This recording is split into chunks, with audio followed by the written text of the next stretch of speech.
Well,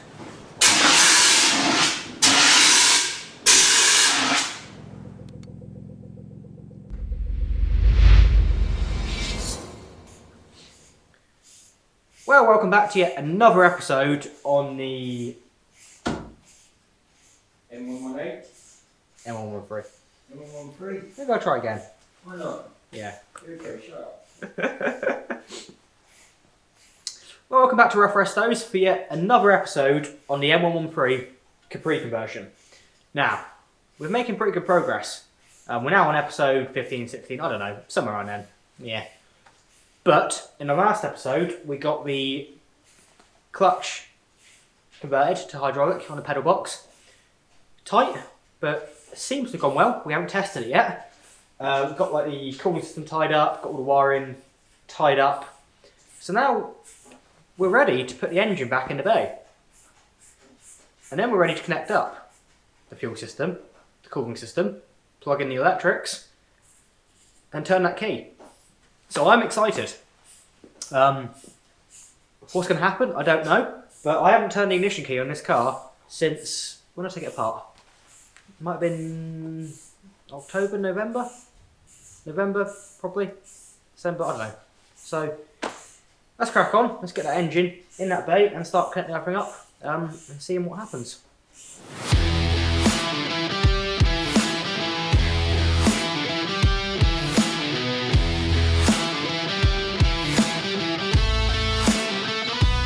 So obviously, as we're going to be manual, flex plate needs to go. So let's buzz this one off a minute.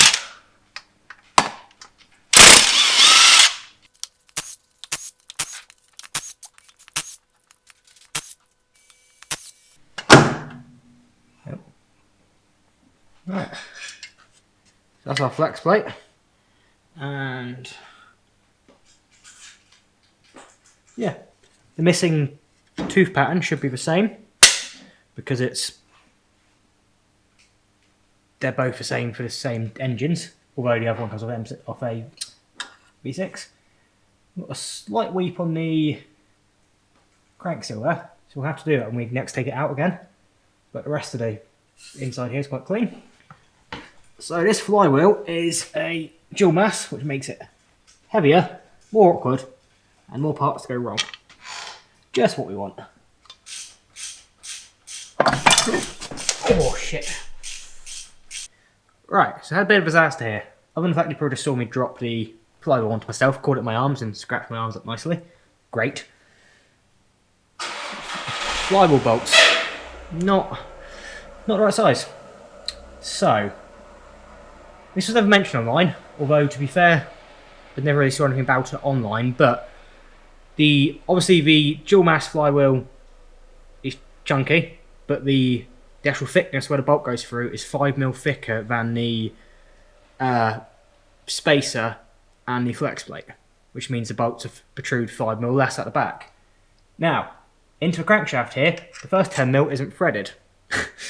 So, originally the bolts protruded 20mm at the back and then threaded in 10mm.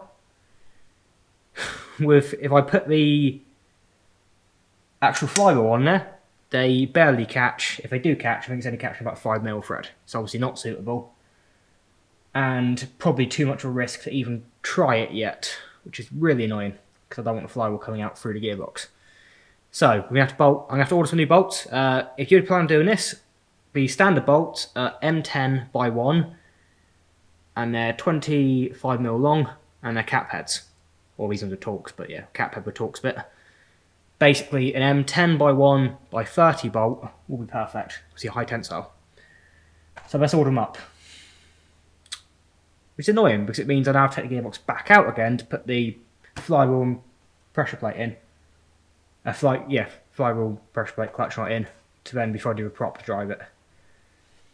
But I still want to run the car and the engine today, so flex plate back on, get the exhaust bolted on, put all that on, fill up a coolant, sort out the fuel system, and we'll just have to come back to take it all apart again to put the flywheel and clutch in. Oh well, let's just hope the clutch works.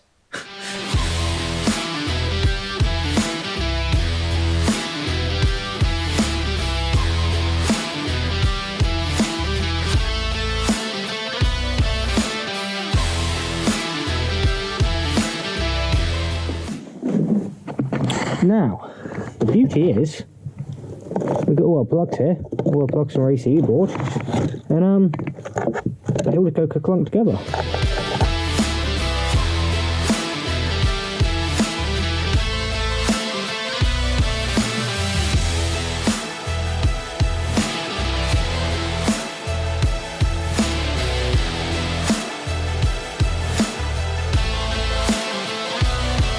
Then the fuse board will sit and fit well on its multi-plugs. That will obviously, once I built a cover, spring underneath here, but that's ideal. So the electric's connected up, nothing's set on fire yet, although we haven't turned the ignition on, but so far so good. Now, let's put some water in the system and see what happens. I'm hoping it all stays in there, but you want me to find out?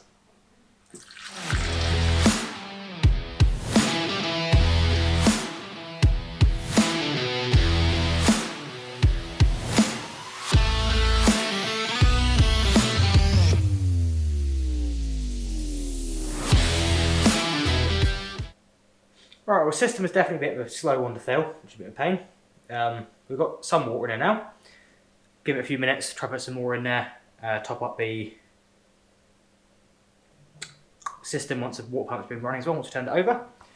So, next thing I want to try is see if the fuel pump works. So theoretically, when I turn the ignition, the ECU should receive power and it should prime the fuel pump. Will that happen?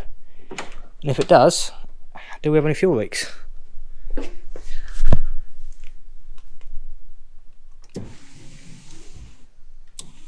Oh. Oh.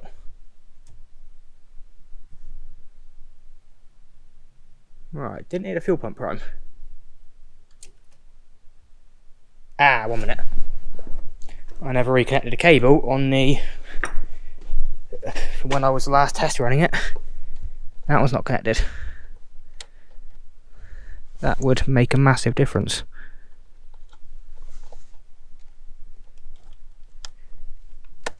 Anything else I left disconnected? Don't think so. Let's try that again a minute.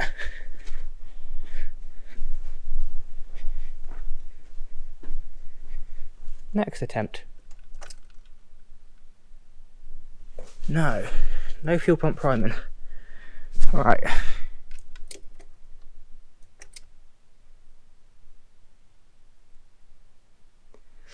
Okay, well the ECU board doesn't come on whatsoever.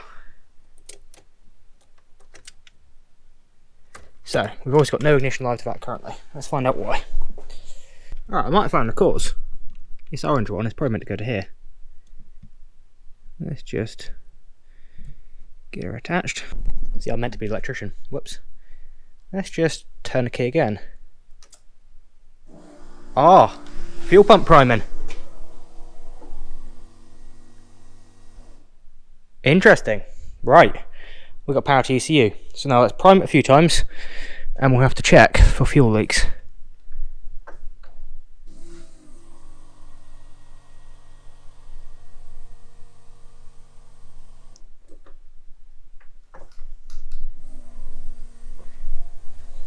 It's all good. Nothing out the underside. Perfect.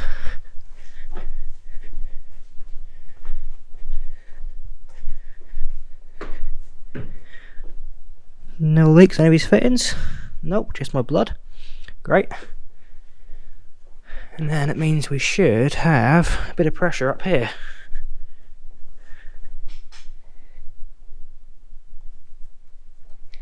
One would anticipate. Yep. Got fuel there. Now all over the engine. Great.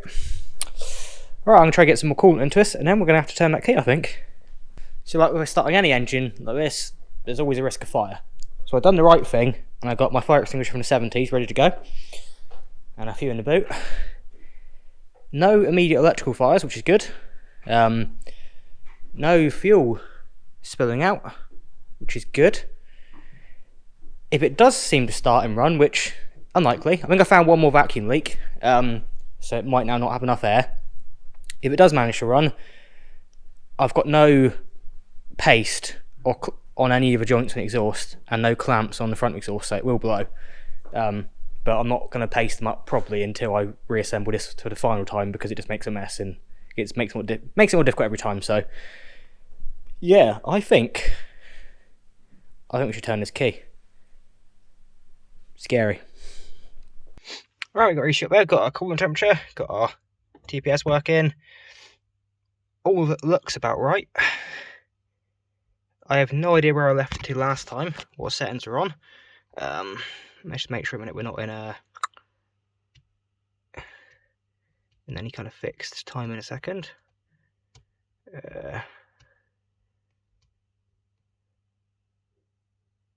We are in fixed timing. Just turn it off and then give it a go. So, I have no idea what's going to happen. I'm just going to turn this key. For the first time in a very long time.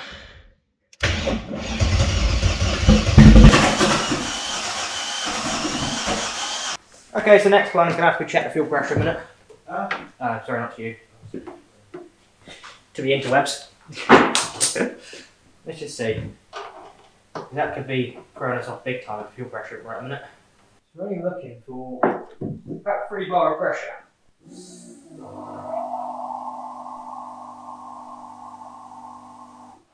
Not 4 bar pressure, but it drains instantly. Something isn't working because that should maintain pressure as well, so the one-way valve in the pump or something has failed. But that's not the end of the world at the moment. Right, so I'm currently losing my marbles because I just can't get it to run properly. And then I move the timing or the trigger angle, and you go a funny amount and it starts to work again. But it sounds like the engine is trying to run and fight itself at the same time. And when it shuts down, it almost seems to kick back as well. So like, fuel went through all sorts and it just couldn't get it to, no. Just kind of done what it wanted to do. So, pulled out the scope. You know things are getting bad when you pull out the scope. And what I've done is I've picked, my firing order is 1542-6378. So it should fire 1542 and then at the same time it will spark 6378, but that'll be obviously on exhaust strokes, it won't matter. So what I've done now is I've connected to 1, 5, 4 and 2. So 1, 5, 4 and 2 on my scope. Set it up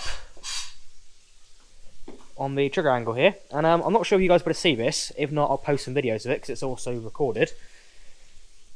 But so you see them funny little boxes? They should be staggered.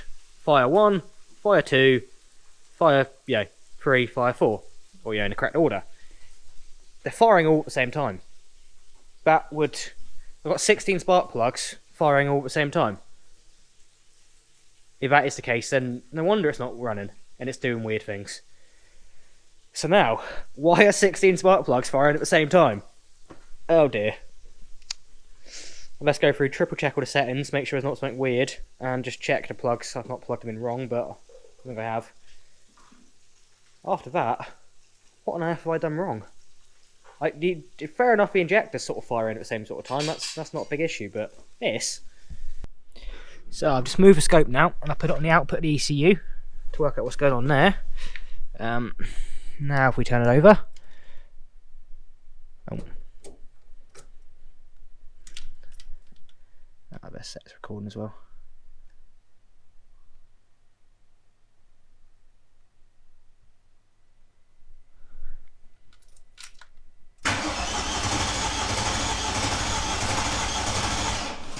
See?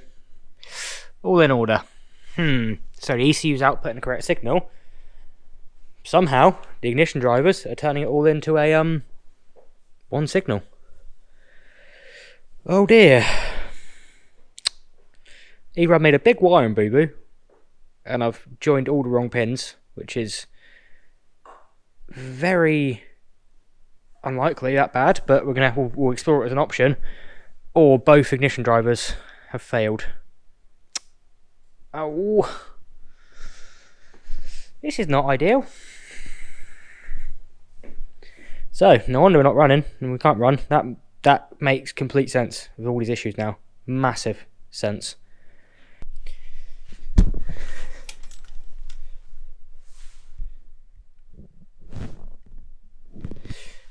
So it turns out I'm an idiot. I just checked the output of the ECU, spot on. Plugged in my driver, swapped the leads around, it's all firing at the same time again. So what's going on there then? So obviously the scope, the ground on the scope is common. So it's common to all outputs. So the ground must go on whatever the common part of the supply is. So obviously I've gone, oh yeah, switch ground out of the igniter, ground leads on that, and then the red leads on the 12 volt. So that doesn't work, because as far as the scope was concerned, as soon as one ground become ground, it grounded out all the channels, so they all got a signal. Idiot. So actually the black clips from the scope need to go on plus 12 volts, and the switch signal needs to go on the red clips. So of course now, I'll turn the ignition on.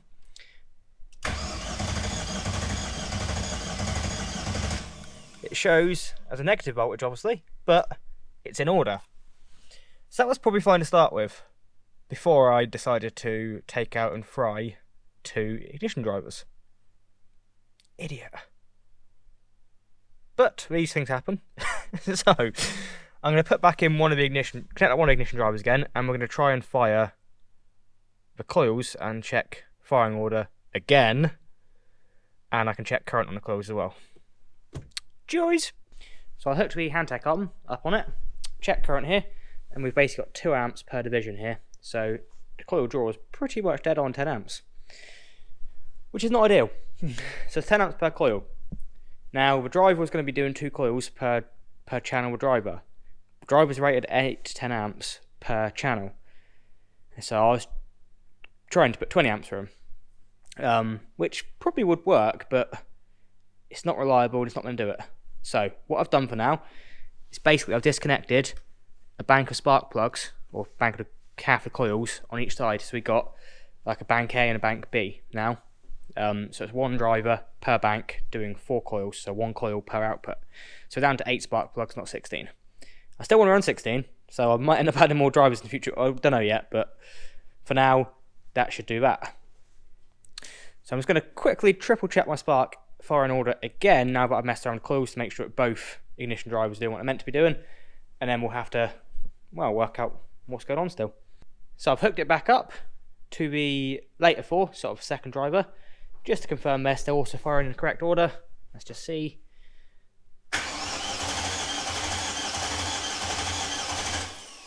Yep, 1, 2, 3, and then it's 4 down there, yeah. Perfect.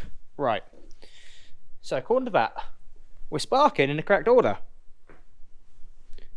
So, timing, we've got a crank signal.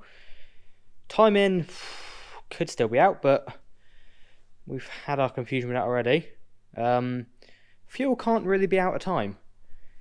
As long as it's firing all injectors, which I guess is the next thing to check now, we'll check that as well. As long as it's firing injectors, it doesn't actually matter if it fires them in the correct order, really. As long as it's not firing them, okay, I can't really fire them wrong. Because if the intake port's open, fuel's allowed to go in. If it's closed, it'll sit there until fuel can go in. So you can't really fire injectors that wrong.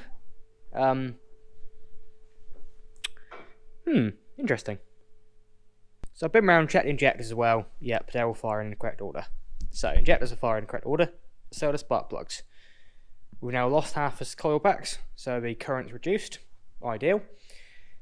Now, whilst I'm at this, I might as well check the injector dead time, because that could be quite important.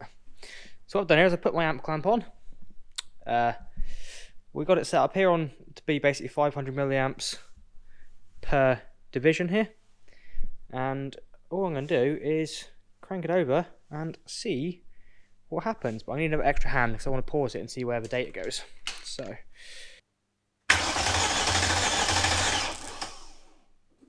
There we go. That is our number 1 injector there. And if we were to rescale this a minute to be... Yeah, wrong way. That here... So, here's obviously nothing. injector gets a signal to open, rides up. This here is where our pin tool opens, so the current drops as the pin tool opens, and then from then on, that's the pin tool opening and injector flowing. So this here is our dead time, the amount of time it takes before the pin tool moves. Which at the minute we've got here on this 2 millisecond division.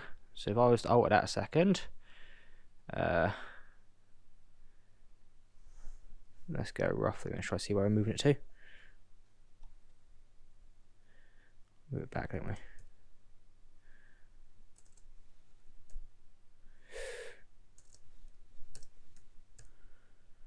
About there, I guess. Actually, that's on 2 millisecond division. If we were to make it even finer a minute. Wrong way. Here we go. So, that's when it gets a signal to open, and it doesn't open till here. So, by my calculations, that there is about 1.8 milliseconds.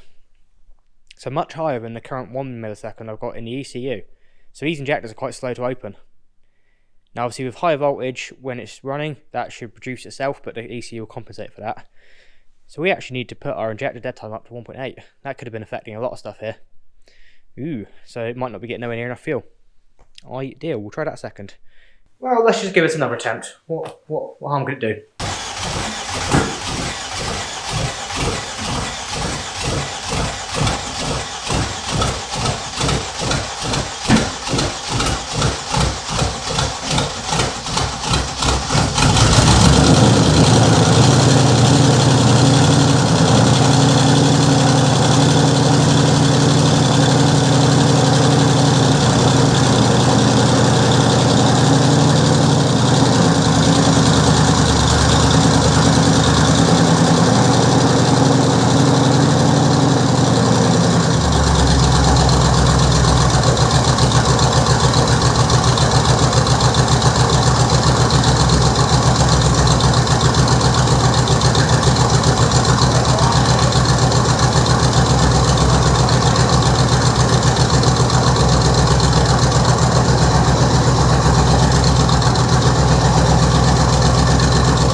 Right, so that wasn't ideal. So basically the timing was very retarded, I think. Trying to set the time in. Revs were obviously high, because I hadn't got around to adjusting that side of things yet. So yeah, running very retarded, burning exhaust. I suddenly noticed the downpipes were glowing cherry red.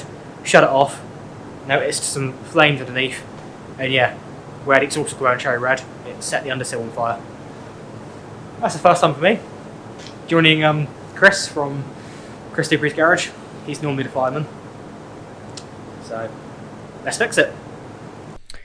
So I just did a little test, very scientific, and I got one bit of old nickel liner. I stuck it down the dipstick tube and measured it. Now, most of these Mercedes engines don't have dipsticks, which is a pain in the ass, but they do. You can find measurements online. So about 148 mil is the correct oil level. Well, I seem to measure at about 180 mil, which would indicate roughly that I'm probably about 2.5 litres over full on oil. Well, bearing in mind I'm not putting any oil in this engine, which means I'm probably 2.5 litres over full with petrol. So, we're going to confirm that in a minute. I'm going to put the engine up, drain the oil out of it, put some new oil in it just to be safe, because that could be the reason for the blow-by there, is the excess oil in the fin oil. As a bonus, the internals of the engine should be clean now at least. Oh, it's all going so well for me, isn't it? Whoops. And then I think next bet is going to be to confirm the TDC marks on the crank pulley to ensure our timing is correct. And then try and work out as to why these manifolds are glowing red. Because normally red... Well, I checked out too. I wasn't retarded on timing. I was too advanced. But I pulled it back to where it roughly should be, checked it with timing light, and according to marks, it is about where it should be. But we were still going red, which would indicate lean, or a valve issue. But according to my air-fuel ratios, I was about 14. Now, maybe is oil getting dragged into this from the overfilled engine and affecting the readings, and it is running lean? I don't know. So we're going to replace the oil in a minute, confirm the TDC mark to check our timing is definitely correct, and go from there. So what the idea is to see if I can drain the oil into these containers. I have no idea what's going to work yet. We'll have to try. To see how much oil we've actually got in this engine currently. There's meant to be about 8.5 litres, maybe 8 litres minus the oil filter, somewhere around that. So we'll see. I'm not sure if I'm going to make a gigantic mess here or if it's going to work. We'll give it a go.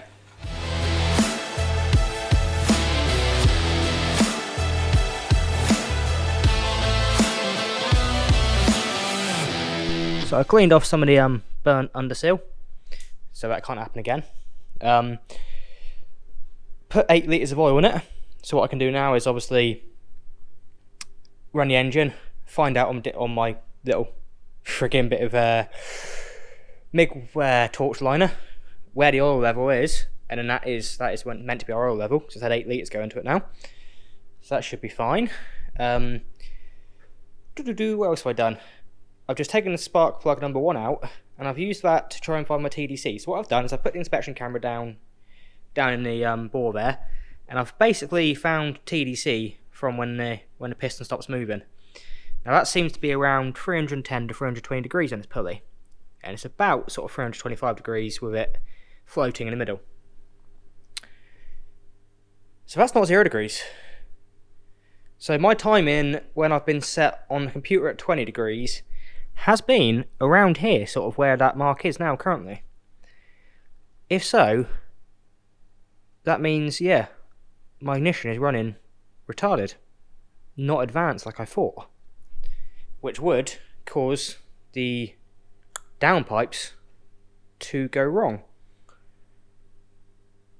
So on that note, I guess I best chuck some more timing in it and see what we can get running like.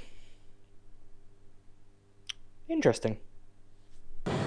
Sorry you can't hear me too well, the fan's on, clearing the air, so I don't know where I last was to be honest on the video. It's now been stuff. Either way, I'm covered in oil, blood, burn, underseal, just all sorts. But I did find an issue with the idle control screw in the throttle body. Was obviously keeping it open by a smidge more, and that was too much. I've still got an air leak somewhere because it's still running far too high on the rack at 1500. With a bit of investigation, obviously worked out that TDC on the pulley is actually about 300 degrees, not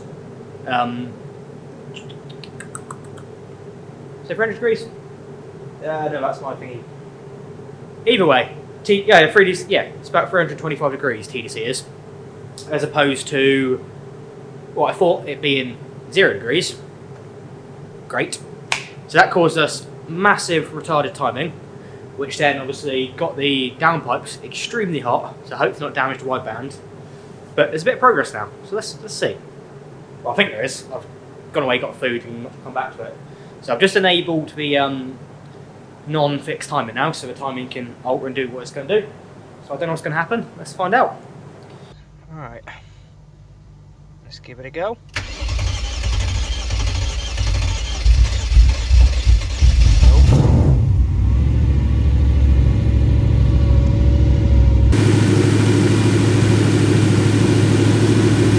A bit fast idle.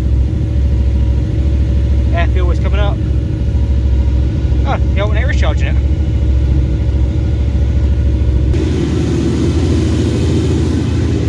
Smoking still.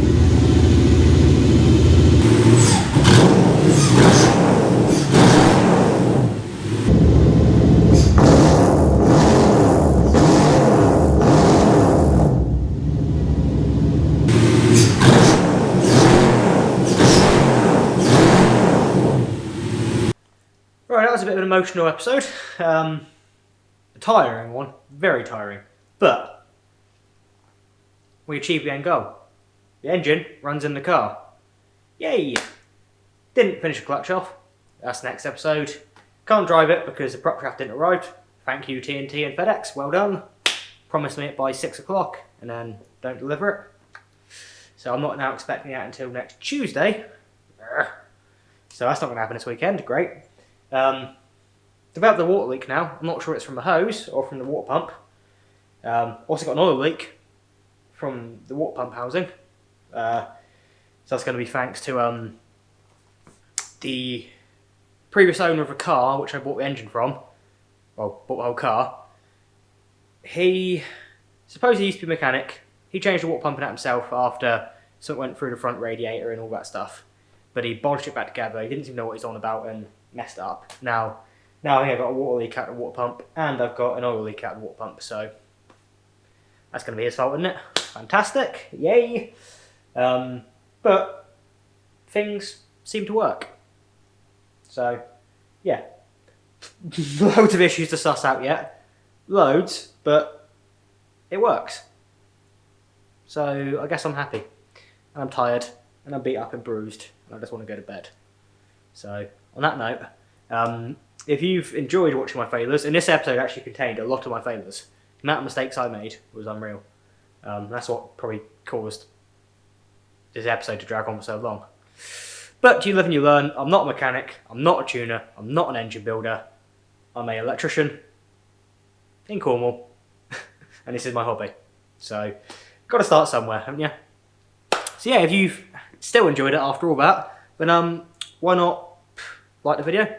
Comment, tell me how much of an idiot I am. Subscribe for plenty more of my fails. Yay.